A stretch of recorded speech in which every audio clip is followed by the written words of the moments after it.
Welcome to the part 2 of pronoun. Today we will see the summarization of pronoun. ठीक है, ये table है pronoun का. जब तक हम लोग इसको समझेंगे नहीं तब तक इसका यूज आता नहीं है और बहुत सारा कंफ्यूजन क्रिएट होता है ना. इस टेबल में ऑलरेडी हम लोग जानते हैं first person, second person, third person होता क्या है.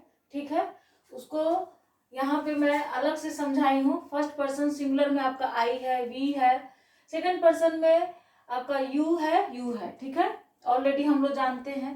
थर्ड पर्सन में ही, सी, इट और प्लूरल में आपका दे आता है थर्ड पर्सन में. और वैसे फर्स्ट पर्सन, सेकंड पर्सन बोलते किसको है? फर्स्ट पर्सन जो बोलने वाला होता है उसको फर्स्ट पर्सन बोलते हैं. ठीक है, सेकंड पर्सन किसको बोलते हैं? जिससे बोला जाता है.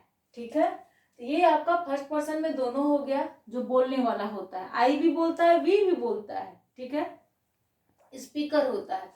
सेकंड पर्सन सुनने वाला होता है आपसे, सामने वाला से. थर्ड पर्सन जिसके बारे में बात होता है. ठीक है, तो ही, सी, इट में आपका सिंगुलर में आएगा थर्ड पर्सन और आपका प्लूरल में दे होगा, जो कि प्लूरल में होगा. ठीक है, थर्ड पर्सन. और इसी चीज को और भी समराइज करके, छोटा करके मैंने यहाँ पे लिखा है first person, second person, third person. I, we singular plural. Second person you होता ही है. Third person he, she, it, they singular और प्लूरल. इसी चीज को एकदम शॉर्ट फॉर्म में. ठीक है. अब यहाँ पे हम लोग समझेंगे सब्जेक्टिव केस, ऑब्जेक्टिव केस. जब सब्जेक्ट में जब हम लोग प्रोनाउन को, जिस प्रोनाउन को यूज करते हैं उसको सब्जेक्टिव केस बोलते हैं.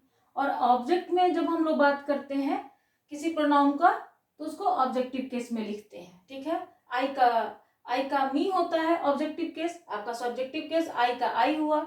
वी का अस होगा ऑब्जेक्टिव केस. यू का यू, ही का हिम, सी का हर, दे का देम. ठीक है, ये ऑब्जेक्टिव केस का हो गया, सब्जेक्टिव और ऑब्जेक्टिव केस. इधर इस टेबल में समझना अब थोड़ा बहुत इजी हो गया. यहाँ पर फर्स्ट पर्सन सिंगुलर में और प्लूरल में आई, वी है. ठीक है, ऑब्जेक्टिव केस में फर्स्ट पर्सन सिंगुलर में, प्लूरल में मी और अस है. ये मी और अस. ठीक है, ये मी और अस है. ठीक है, सेकंड पर्सन में सिंगुलर और प्लूरल में यू है. यू का यू ही होता है. तो ऑब्जेक्टिव केस में यू है, ये दोनों ही है ना, सिंगुलर और प्लूरल में, क्योंकि यू का सिंगुलर प्लूरल दोनों सेम होता है.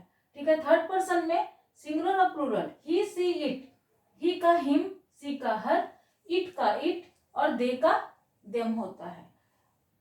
सब्जेक्टिव केस में ये होता है आपका ही, सी, इट, दे. ठीक है, और ही, सी, इट, देम आपका ऑब्जेक्टिव केस में होता है. अब हम लोग देखेंगे यहाँ पे, और इनका यूज होता है जब आपके ये माइंड सेट हो जाता है ना, तब इनका यूज होता है नरेशन में, आपका पैसिव में, और किसी भी नॉर्मल सेंटेंसेस जब हम लोग बनाते हैं तो उनका ये यूज होता है. जब आपका माइंड सेट रहता है तो इजीली ये आपको ये रहता है, रटने से नहीं होगा, समझने से होगा इस टेबल को. इसीलिए मैंने अलग अलग करके इसको समझाया है, अलग अलग टेबल बना के, है ना. अब यहाँ पे पॉजेसिव एडजेक्टिव और पॉजेसिव प्रोनाउन. पॉजेसिव प्रोनाउन किसको बोलेंगे? I have already explained about it, लेकिन फिर भी even then I will explain here. Possessive adjective जब किसी चीज पर पोजीशन दिखाते हैं तब पॉजेसिव एडजेक्टिव का यूज होता है. और पॉजेसिव प्रोनाउन का भी आपका पोजीशन में ही होता है, लेकिन कब आप उसको पॉजेसिव एडजेक्टिव बोलेंगे, कब आप उसको पॉजेसिव प्रोनाउन बोलेंगे, ये मैटर करता है ना. पॉजेसिव एडजेक्टिव जब किसी नाउन के बारे में एक्स्ट्रा इंफॉर्मेशन रहता है तब आप वहां पे पॉजेसिव एडजेक्टिव बोलते हैं. जब नाउन के साथ आता है, इनका नाउन के, इसके साथ नाउन जरूर रहेगा. ठीक है, और पॉजेसिव प्रोनाउन विदाउट नाउन रहता है, लेकिन मीनिंग दोनों का सेम ही होता है. पोजीशन का, अधिकार का, मेरा, तुम्हारा, हमारा, इस तरह से जो सेंस आता है दोनों का मीनिंग सेम होता है, लेकिन ये पॉजेसिव प्रोनाउन में, ये पॉजेसिव एडजेक्टिव में. एग्जाम्पल में देखते हैं, जैसे दिस इज माई बुक, है ना, ये माई बुक, ये आपका पॉजेसिव एडजेक्टिव हो गया, ये वाला. ठीक है ना. दिस इज आवर बुक, ये हमारा किताब है. ठीक है, ये आपका पॉजेसिव एडजेक्टिव हो गया। ठीक है, तो क्योंकि इसके साथ नाउन है ना। लेकिन जब आप बोलेंगे दिस बुक इज माइन, मेरा के लिए आएगा ये, है ना, माइन, तो ये आपका पॉजेसिव प्रोनाउन हो गया। दिस बुक इज आवर्स, ये आपका पॉजेसिव प्रोनाउन हो गया। उसी तरह से आपका फर्स्ट पर्सन में माई का, ये आई के लिए आपका पॉजेसिव एडजेक्टिव क्या होगा, सिंगुलर और प्लूरल में माई और आवर। और पॉजेसिव एडजेक्टिव सेकंड पर्सन में यू का क्या होगा, योर। और फिर आपका थर्ड पर्सन में his, him, he, she, it, they का आपका पॉजेसिव एडजेक्टिव क्या होगा, हीज, हर, इट्स, देयर, है ना। और यहाँ पर आपका पॉजेसिव प्रोनाउन में आई और वी का सिंगुलर और प्लूरल क्या होगा, माइन और आवर्स, है ना। और सेकंड पर्सन में यू का क्या होगा, सिंगुलर और प्लूरल के लिए योर्स, योर्स। और थर्ड पर्सन में आपका ही का हिज होगा, सी का हर्स होगा, इट का कुछ नहीं होगा, दे का देयर्स होगा, है ना। ये हो गया। ये टेबल कितना इजी है ना, जब अलग अलग करके हम लोगों ने देखा इसको, है ना।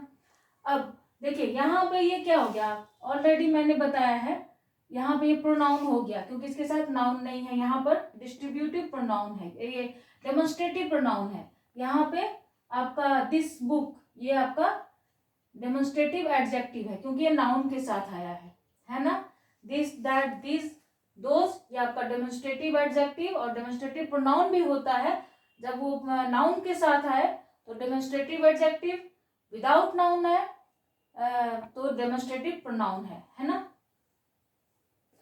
अब यहाँ पे हम लोगों को देखना है कि रिफ्लेक्सिव प्रोनाउन क्या होता है। रिफ्लेक्सिव प्रोनाउन जो आप मतलब कि बोलते मैंने खुद किया, इसको भी मैंने एक्सप्लेन किया है, तो I do it my self, इस तरह से जो बोलते हैं हम लोग, तो रिफ्लेक्सिव प्रोनाउन होता है। फर्स्ट पर्सन में आई का रिफ्लेक्सिव प्रोनाउन क्या होगा, माई सेल्फ।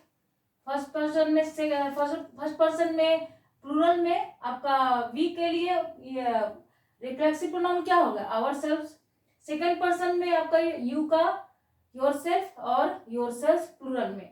थर्ड पर्सन में ही, सी, इट, ही के लिए हिमसेल्फ सिंगुलर में, सी के लिए हरसेल्फ, इट के लिए इटसेल्फ, और प्लूरल में दे आता है थर्ड पर्सन में तो दे देमसेल्व्स। तो इस तरह से इस टेबल को समझना बहुत जरूरी होता है क्योंकि इनका एप्लीकेशन होता है। जैसे लेट मी गो, मुझे जाने दो, लेट मी गो, है ना, ये आपका ऑब्जेक्टिव केस है। आप यहाँ पर नहीं जानेंगे कि ये वर्ब है, वर्ब के बाद आता है आपका ऑब्जेक्टिव केस आता है। वर्ब के बाद हमारा ऑब्जेक्टिव केस आता है, वर्ब के बाद हमेशा ऑब्जेक्ट आता है, प्रीपोजिशन के बाद हमारा ऑब्जेक्ट आता है ना। तो यहाँ पर वर्ब है, वर्ब के बाद ऑब्जेक्ट आना है इधर। तो आप अगर बोले लेट आई गो, जानेंगे नहीं आप, ऑब्जेक्टिव केस होता क्या है, ठीक है। Let's play, let we play बोलेंगे आप, ठीक है। चलो हम लोग खेलते हैं, ये रॉन्ग हो जाएगा, लेट्स प्ले होगा क्योंकि ऑब्जेक्टिव केस आएगा, क्योंकि वर्ब है, लेट हमारा वर्ब है, वर्ब के बाद हमारा ऑब्जेक्ट आता है, और ऑब्जेक्ट के इसलिए लेट के बाद ऑब्जेक्टिव केस क्या होगा, वी के लिए अस होता है, वी के लिए अस होता है। इस तरह से मैंने यहाँ पे समराइजेशन करके यहाँ पे प्रोनाउन का बताया। That's all, thanks for watching the video.